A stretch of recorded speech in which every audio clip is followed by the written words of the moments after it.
Kayo po ba mga bossing ko ay hindi makasingil mga bossing ko sa mga taong umutang po sa inyo?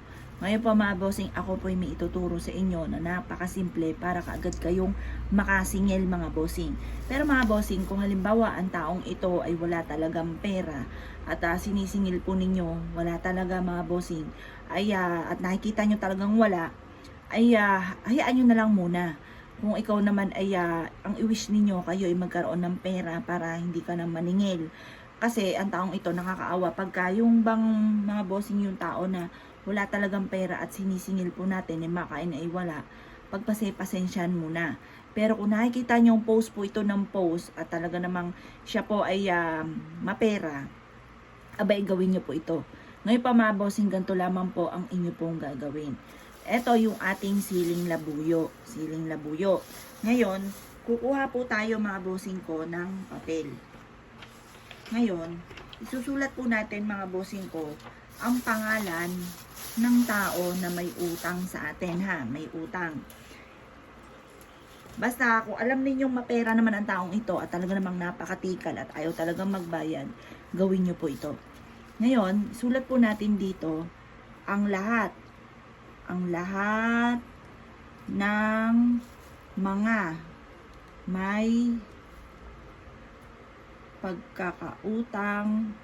utang sa akin ay makakabayad na. Ganon mga bossing. Isulat ang mga pangalan ng may utang sa inyo. Halimbawa lang ito. Halimbawa, ang pangalan ay si Jenny Alvarez. Charot lang ito ha mga bossing. May utang sa akin na 10K. Makakabayad na agad siya sa akin. Ganon po mga bossing. Huwag kang gagamit na sana sa mga sinasabi nyo po dito. Kasi kapag ka sana, alanganin ka pa dyan. Ngayon mga bossing, bumili ka ng halagang, ito pa mga bossing ko, halagang 20 pesos na siling labuyo.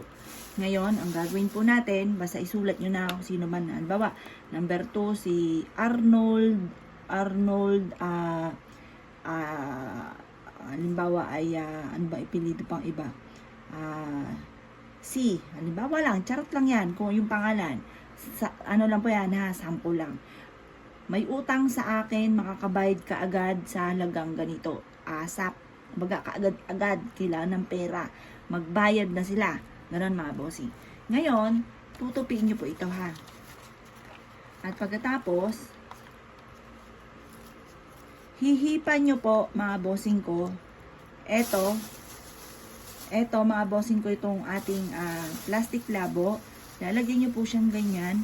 Hihipan nyo po yan. Tawagan to. Yan. Kailangan nakalobo.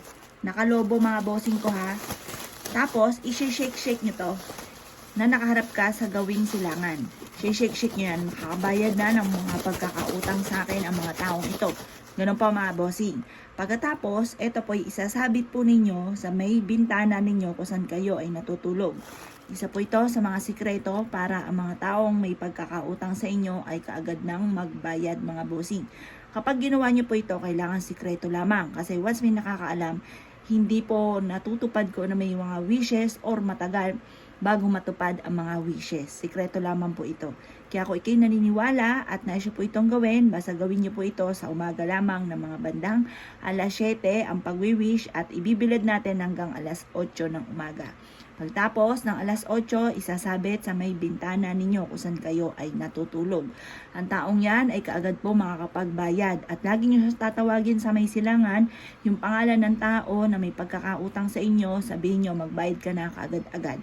Makakaalala yan sa mga pagkakautang sa inyo at hindi na po muli yan yung magdadahilan lagi sa inyo. Yan, at ito po ay magbabayad ka agad mga bossing. Gagawa yun ng paraan para makapagbayad ka agad.